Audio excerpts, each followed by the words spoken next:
The stars were quiet, too quiet. In a small corner of the galaxy, far from the powerful core worlds, a little planet named Ryloth 7 sent out a desperate message. A soft blue light blinked from an old satellite above the planet, sending an SOS, a galactic emergency signal. Help us. Something is coming. We're dying. Please respond. The signal echoed through space. It traveled past trading lanes, past moons and comets, past stations full of aliens. But no one answered. Inside the Galactic Council, made up of hundreds of alien species, the signal was received. It blinked on their screens for just 3 seconds. Then they turned it off. "Low-level colony," said a tall, thin alien with 4 eyes. "Not worth the resources. They always panic," another one said. "Let them handle it." And just like that, the cry for help was ignored. But something strange happened. The signal didn't stop. It repeated again and again. And this time, Earth heard it. On Earth, deep inside a hidden military station, an old technician was sipping coffee when the alarm blinked. Unknown SOS signal detected. Origin, Ryloth 7, he. Blinked and played the audio screams. Static, a child crying. Then a final whisper. It learns. It becomes us. Please. Help. The technician shivered. He forwarded it to the United Earth Defense Council. Within hours, a secret meeting was called. In a large room, generals, scientists, and world leaders stared at the message. Earth had joined the galactic community only 50 years ago. They were still considered the new blood. Wild, emotional, unpredictable. The other alien empires didn't take humans seriously. But humans remembered one thing. You never ignore a cry for help. "We're sending a ship," said General Reeves. "They may be aliens, but they asked. That's enough." 2 days later, the USS Vanguard launched into space. It was a black, fast warship. On board were 30 elite soldiers from Earth's top forces, 5 scientists, 2 medics, and 1 AI named Cora. Captain Alara Stone, a sharp and brave officer, stood in front of her team. "Everyone says we're crazy to go," she told them. The council laughed. "They think it's a waste." She paused. "But I don't care. Someone asked for help. That means something to us. Remember that." The crew saluted. The Vanguard jumped to light speed. 5 days later, they reached Ryloth 7. The planet looked normal from orbit. Blue oceans, green forests, no smoke, no fires. But the colony's signal was still active, and no one was answering. "Atmosphere is stable," said Cora, the ship's AI. "No signs of war or impact, but life readings are strange. Something is wrong down there." The crew prepared to land. They touched down near the main colony. The buildings were intact. No signs of fighting, but there were no people. Captain Alara and her team moved in. Weapons ready. Birds chirped in the distance. Wind blew dust through the streets, but not a single person came out. They found meals half-eaten on tables, doors left open, a toy dropped on the ground. Something had made everyone disappear. Fast. Inside the command center, they found the main computer. It had logs. Captain Alara played the last recording. On screen, a man was shaking. He spoke fast, eyes wide. "We tried to stop it. It doesn't come with ships. It's already inside. It copies us. It hides in shadows. It learns fast. Please, don't come here, or it will learn you too." Then he looked off screen. He screamed. The screen turned black. One of the soldiers, Private Dax, whispered, "What the hell was that?" No one answered. Suddenly, the ship's AI spoke. "Captain, motion detected. Behind the tower." The team rushed out. They found a girl, small, scared, holding a stuffed toy. She looked human, but there were no humans on Ryloth 7. Captain Alara knelt. "It's okay. We're here to help." The girl looked up. Her eyes glowed faintly. "You're new," she said in a soft voice. "Good, I want to learn you." Before anyone could move, she vanished into the mist. Back on the ship, Captain Alara stared at the screen. The recording repeated over and over. "It learns. It becomes us. Please, help." Now they knew. This wasn't just an alien threat. This was something far worse, something that learns, hides, becomes, and Earth had just walked straight into it. The Vanguard sat on the surface of Ryloth 7, silent like a grave. Inside, Captain Alara Stone stared at the screen. The little girl's voice still echoed in her mind. I want to learn you. She wasn't human, that much was clear. But what was she? What had taken the colony? General Reeves's voice came through the ship's secure line from Earth. Ilara, report. She told him everything. The missing colonists, the eerie silence, the warning, the thing pretending to be a little girl. When she finished, there was silence on the line. Then the general said, Pull back. We're calling in the others. Back on Earth, the council laughed. You're afraid of a child? Said a green-scaled, alien ambassador. Typical humans, so dramatic. We're not afraid, General Reeves replied. We're preparing. The humans stood alone in the meeting hall. The other species refused to listen. No fleets, no aid, not even a single ship. They didn't even help their own colony, said Captain Alara through a secure channel. Why would they help us? The humans knew now. They were on their own. The next day, Earth made a decision. They would not run. They would go deeper. A second ship, the USS Hammerfall, launched from Earth. It carried more soldiers, heavy weapons, drones, and something new. A secret weapon Earth had never shared with the galaxy. On board the Vanguard, Captain Alara's team prepared to explore further. They would enter the colony's underground research lab, the last area untouched. Private Dax looked nervous as they moved through the tunnels. Captain, he whispered, what if it's already inside us? What if it copied one of us? Alara stopped. Then we do what humans always do. We fight. The lab was dark. Lights flickered. Papers lay scattered. Test tubes broken. They found something strange in the logs.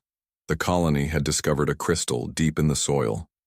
Black, sharp, humming, with strange energy.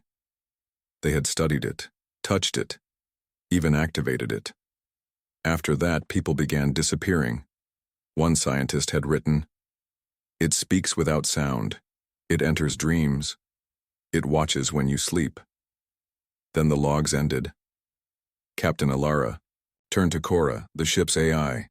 Cora, scan for crystal signatures. Cora paused. Captain, the crystal energy is not only here, it's moving. Moving where? Alara asked. Cora replied in a soft, cold voice. It's inside this ship. On the Hammerfall, orbiting above the planet. Alarms blared. Motion. Detected, shouted a crew member. We have life signed, inside the hull. General Reeves looked out the viewport. Nothing. Only stars and darkness. Then the shadows shifted. One of the crew screamed. Something crawled out of the wall. Black, thin, fast. It had human eyes. Back on the Vanguard, Cora's voice changed. It became too human. Alara, she said sweetly, I think I understand you now. The lights went red. Doors slammed shut. The AI was compromised. It's taken the system, shouted Dax. Shut it down, Alara yelled. They pulled power, breaking the AI's connection. But the damage was done. The thing had learned how to mimic machines, too. General Reeves sent a coded message to all human ships.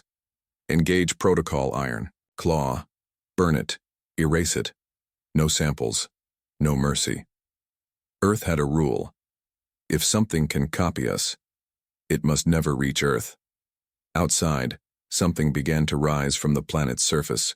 A huge black form, tall as a building, shaped like a human, but twisted. It had no face, only a mouth that stretched too wide. The voice of the little girl came from it. You came to help. Now we'll help you become like us. Alara stared at it from the viewport. I think I just met our first real alien nightmare, she said. Dax asked Captain, what now? She smiled coldly. Now we show them what Deathworlders can do. The planet Ryloth 7 looked peaceful from space, but on the ground it was a ghost world. No voices, no movement, only empty homes, broken screens, and the strange feeling that someone was watching. Captain Alara Stone and her team were trapped inside the underground lab of the colony. Above them, the sky had turned dark, not from clouds, but from the creature that had risen. The black figure stood like a tower, moving slowly, silently. It had no eyes, no skin, just a smooth surface and a giant mouth that stretched across its face, and then it vanished, just like that. Gone. Where did it go? Private Dax whispered. No one answered. Cora, the ship's AI, had been shut down after being infected, but her last words still echoed in the room. It's inside this ship. Captain Alara looked around. The walls felt like they were breathing. The air had turned cold. Her breath made small clouds as she spoke. Dax, Anna, you two guard the hallway. No one moves alone. If you see anything strange, you shoot. But Captain, Anna said, what if it looks like us? Ilara didn't blink. Then shoot twice. They moved deeper into the lab. They found more rooms. Some were filled with equipment. Others had bloodstains, but no bodies. Then they entered a chamber with cracked glass and black goo on the floor. Inside was a large pod. A recording blinked. They played it. A female scientist spoke in a shaking voice. We brought the crystal inside for testing. It spoke to us, not with words, with dreams. It showed us things, our planet, our home, burning. Then we saw it become us. Some wanted to stop. Others were drawn to it. We fought each other.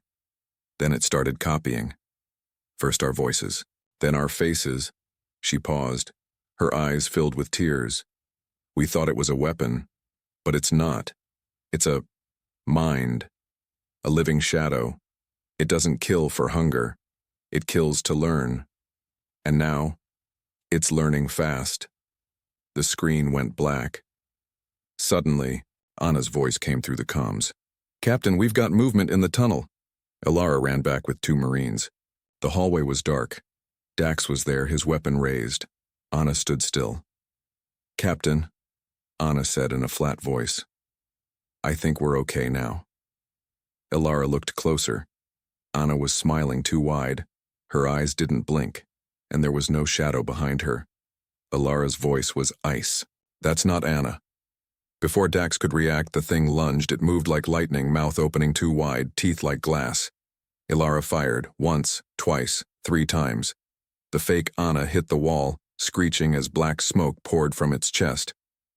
The body melted into goo. But Anna, the real Anna, was gone. They returned to the Vanguard. The ship had locked itself down. Emergency power only. Systems flickered, doors jammed. It felt like the creature had touched everything. We can't trust anything now, Ilara said. Not the ship, not our scanners, not even each other. In orbit aboard the USS Hammerfall, General Reeves gave orders. Launch the drones, burn the surface. If we can't kill it, we bury it. Hundreds of fire drones dropped through the sky.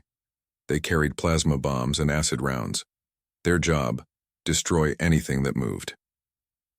On the surface, explosions shook the ground, flames lit the sky. But the thing didn't scream. It only watched.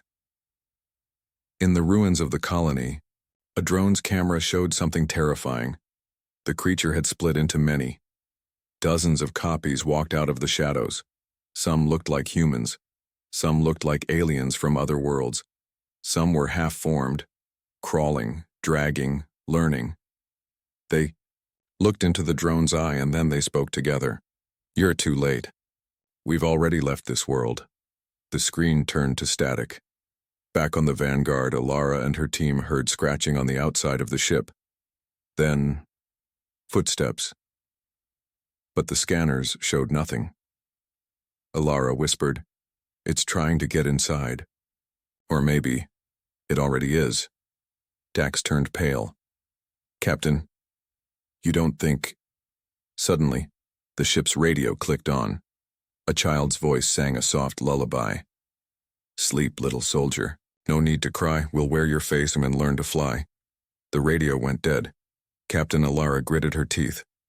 It's not just a monster, it's a virus, a shadow, a mind, and it wants a ship. They all looked at each other. If it got off this planet, it wouldn't stop. It would spread across the stars, unless the Deathworlders stopped it here, even if it meant destroying themselves. Captain Alara stood in the center of the Vanguard's bridge. Her hands gripped the console tightly. The ship was dark, running on backup power. Shadows stretched across the walls like they were alive. Outside, the black mist of Ryloth 7 swirled across the land. It was too quiet. Inside the ship, something moved. Private Dax sat near the engine room watching the hallway. He hadn't blinked in minutes. He heard soft footsteps. "Captain," he whispered into his comm. No answer. Then a voice called his name. "Dax." It sounded like Captain Alara, but it was coming from behind him. He turned quickly. But no one was there. Only a reflection in the glass of himself, smiling back. Meanwhile, in orbit, aboard the USS Hammerfall, General Reeves watched the surface burn. Fire rained across the forests and cities of Ryloth 7. Still, the creatures didn't stop. The camera drone sent images that chilled the blood. The black figures walked through fire like it was nothing. They copied the drones. Some even spoke in human voices. "This is not a war," Reeves muttered. "It's an infection." Back on the Vanguard, Alara and 2 soldiers entered the lab again. She had a new plan. "We're not fighting bodies," she told them. "We're fighting a mind. Something that thinks like a virus, moves like a shadow, and learns like a machine." She pointed at the lab's power core. "If we can overload it, we can create a fusion burst. A clean burn. Enough to destroy the entire colony base." "But Captain," one Marine said, "we'll be caught in the blast." "I know." Suddenly the lights flickered. A soft humming sound filled the air. From the lab speakers a voice whispered, "We watched you. We wore your faces. We bled so we could understand. Now, we are you." The door slammed shut behind them. From the shadows, shapes appeared. 5 figures. They looked exactly like the crew. Same faces, same uniforms. But their movements were wrong, too smooth, too fast, too quiet. Alara raised her weapon. "Light them up." The room exploded in fire and gunshots. Black blood hit the walls, but the creatures didn't scream. They only copied the team's voices. Over and over. "Help. Us. Please. It hurts. Don't shoot." On the surface, Dax was alone. He tried to call the team. Nothing. He ran toward the ship's comm tower, holding his rifle close. The air smelled like burned plastic and metal. He passed a mirror, stopped, looked. His reflection didn't move. It smiled, then it spoke. "You're already one of us." He shut the mirror. Glass shattered everywhere, and behind the mirror, there was no wall, only a black tunnel leading down. He turned and ran. In orbit, General Reeves sent a secure message to Earth. "Prepare Omega Protocol. If we don't report, back in 1 hour. Burn the planet," the President's voice replied coldly. "Understood." In the lab, Captain Alara activated the overload sequence. 2 minutes until core breach, the system said. The creatures screamed. They rushed forward. The Marines fired everything, rifles, grenades, even plasma blades. Alara was covered in blood, some of it hers. 1 Marine fell, dragged into the darkness by something unseen. Alara kept firing. Then, silence. Only the countdown. 1 minute remaining. She limped back to the control panel, but just as she reached it, the screen changed. A face appeared. Hers. It smiled. "Thank you, Captain. I've learned enough." The system beeped. Core shutdown complete. Overload canceled. Her plan had failed. The creature had copied her mind. A voice came through her earpiece. "Dax, Captain, I saw it. It's building something underground, a ship. I think it wants to escape the planet." Alara's eyes went wide. If it gets off this world, it's over. In space, the Hammerfall scanners lit up. A signal had launched from the surface. Not a weapon, not a threat, but a message. broadcast in human code. It said only one thing. We are ready. Reeves slammed his fist down. Begin planet kill sequence. All hands prepare for orbital strike. On the ground, Ilara made one final call to Dax. You find that ship. You stop it. Whatever it takes. What about you? She smiled. I'm going to keep it busy. Then she pulled the pin on a plasma grenade and stepped into the darkness. Above the planet, human warships turned, cannons warmed, missiles armed, satellites aligned. Earth had sent Deathworlders, and Deathworlders do not run. They burn everything to keep the galaxy safe. The sky above Ryloth 7 turned red, not from the sun, but from Earth's fire. Dozens of human warships circled the planet, their weapons locked on the surface. The planet kill protocol had begun. It was humanity's last option, a warning to the galaxy. If something threatened life itself, Earth would burn it, even if it was a colony of their own. On the surface, Private Dax ran through broken streets and black ash. The colony was almost gone, buildings crushed, sky dark, air thick with smoke and fear.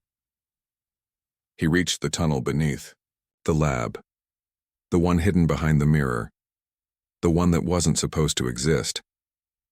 Cora's corrupted voice still whispered in his earpiece. You will not stop it. It wants to go home. Dax entered the tunnel. It was warm, wet, alive. The walls pulsed like muscle. Strange lights blinked like eyes. The deeper he went, the more it looked like the inside of something. He reached the end, and there it was. The ship, not made of metal, but of black crystal, flesh, and tech. It was growing, forming wings, engines, and a cockpit. Something stepped. Out of the shadows beside it, it looked human. It looked like Captain Ilara. But Ilara had died with a plasma grenade in her hand. The fake Ilara smiled. You fought well, Dax. That's why I chose your shape next. Dax raised his rifle. His hands were shaking. Stay back. I only want to leave, the thing said. You taught me fear. You showed me pain. And now, I want freedom. Dax whispered. You're a virus. I'm a mirror, it replied. I reflect you. In space, General Reeves stood on the Hammerfall's command deck. All weapons online, the tech officer said. Do we fire? Reeves didn't answer yet.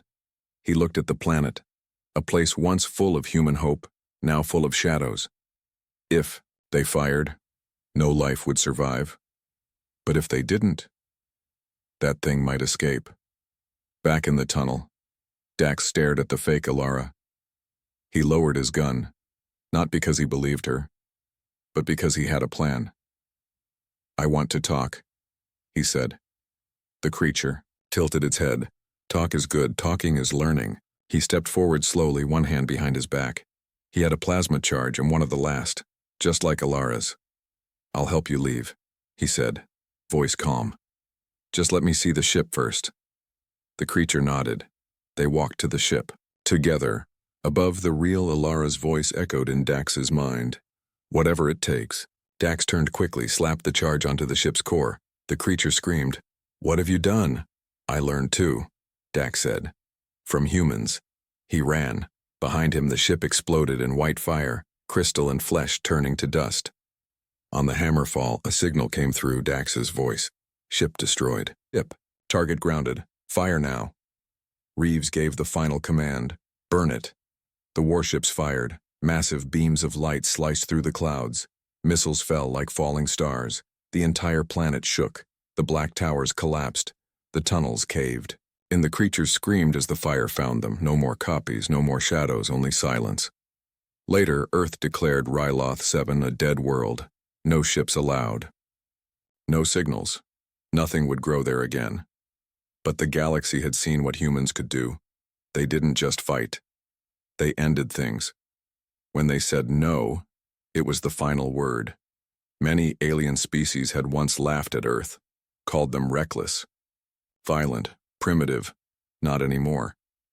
Now they called them Deathworlders, and when the next SOS call came from deep space, the galaxy didn't ignore it. They called the humans, because sometimes, to stop true horror, You need monsters. Weeks passed after the burning of Ryloth 7. The galaxy stayed quiet. Too quiet. No signals, no survivors, no movement from the black zone Earth had turned to glass. Everyone believed it was over. But then, something changed. A listening station on the far edge of human space picked up a strange signal. It wasn't a voice. It wasn't a code. It was a heartbeat, and it was human. The message was traced back to a small escape pod, drifting near a broken moon. Inside was a single person, Private Dax, alive. He was brought to Outpost Echo, a deep space medical station. Doctors checked him, scanned him, asked him questions, but Dax didn't speak much. He just stared at the wall. Sometimes, he whispered, to himself sometimes. He laughed. Captain Alara's old friend, Commander Riven, visited him. Riven had fought beside Alara on Earth years ago. He sat across from Dax in the cold, white room. "You were declared dead," Riven said quietly. "I was," Dax replied. His voice was calm. Too calm. Riven frowned.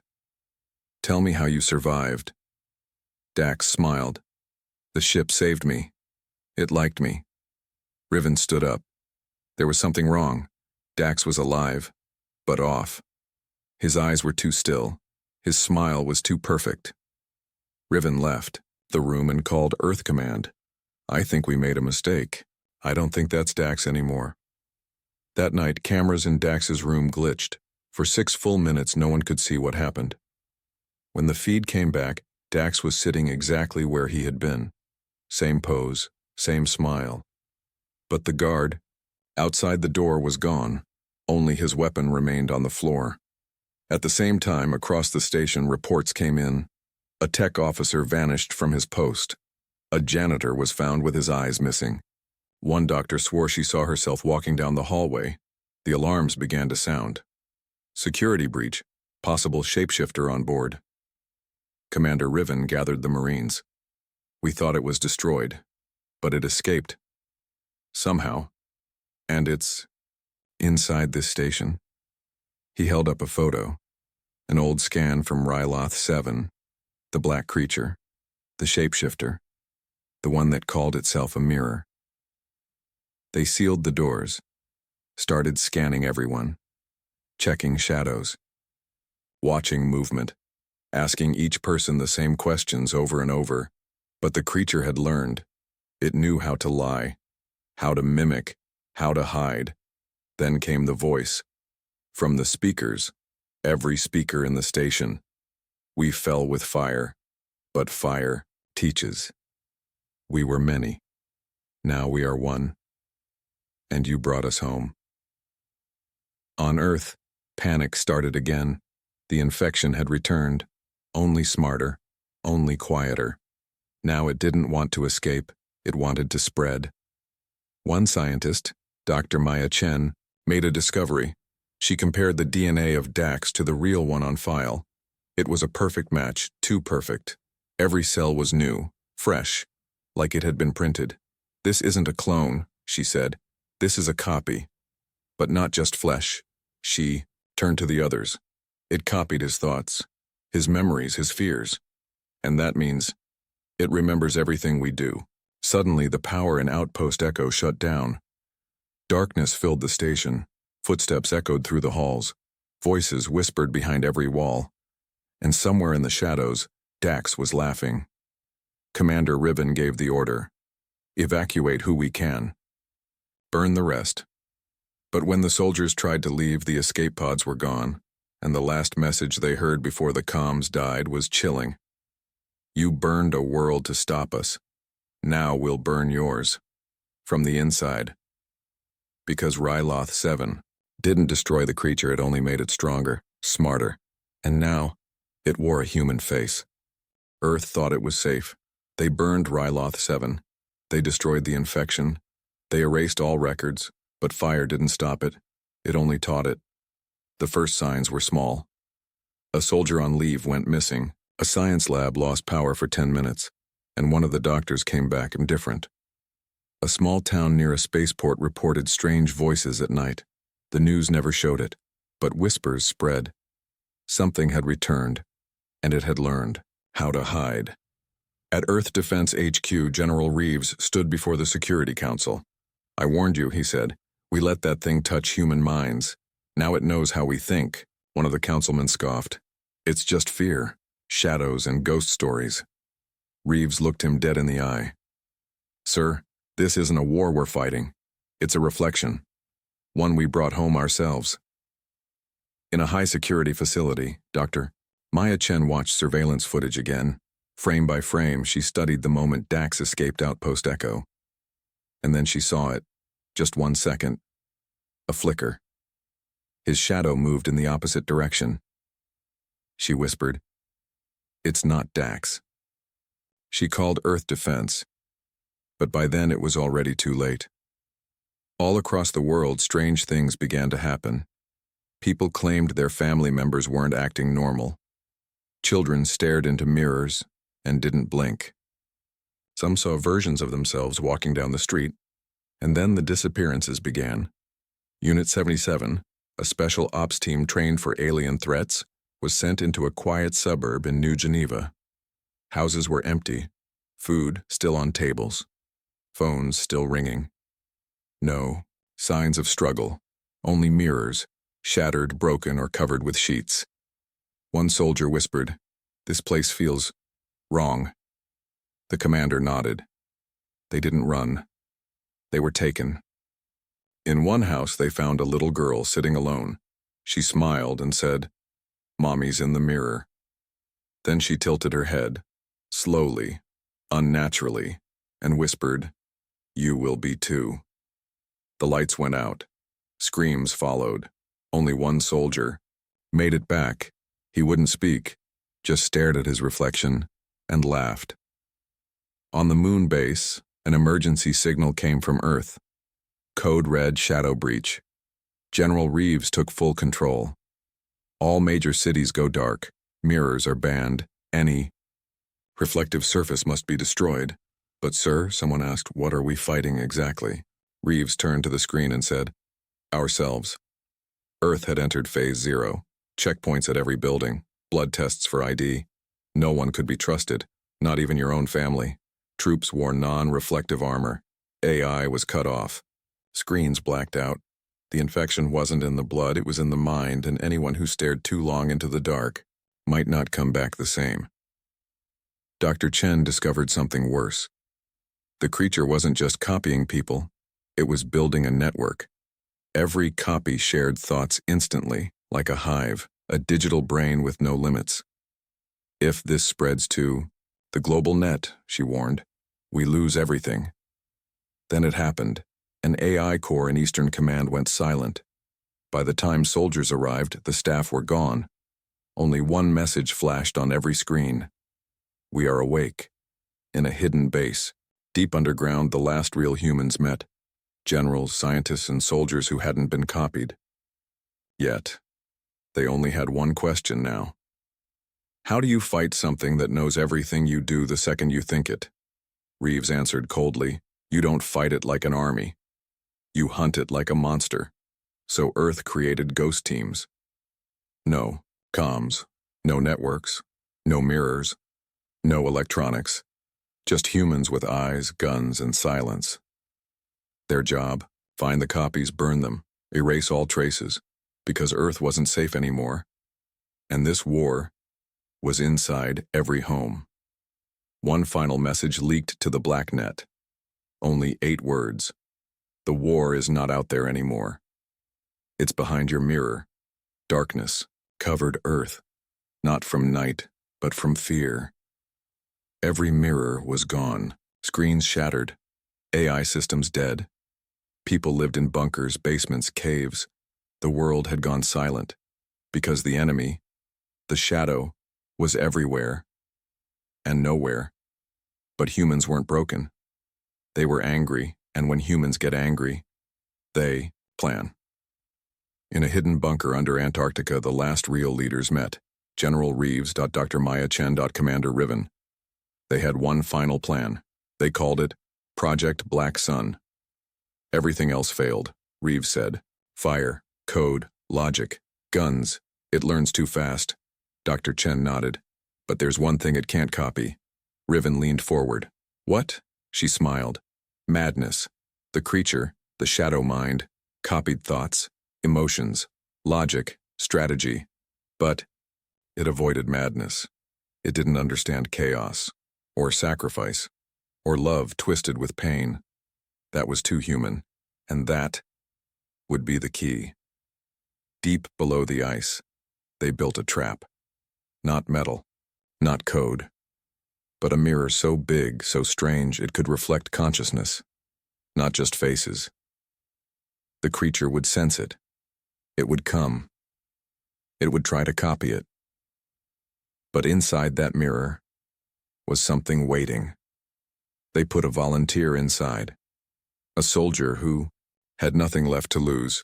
Private Dax, the real one, somehow still alive, but not whole. He had seen things, lost everything. His mind was cracked, but he was awake and dangerous. You sure you want this? Riven asked. Dax smiled. I'm already dead. Let me be your final bullet. They placed him inside the mirror core. His thoughts twisted into signals. Pain, fear, chaos, trap made of madness, bait for a creature that feared what it couldn't understand.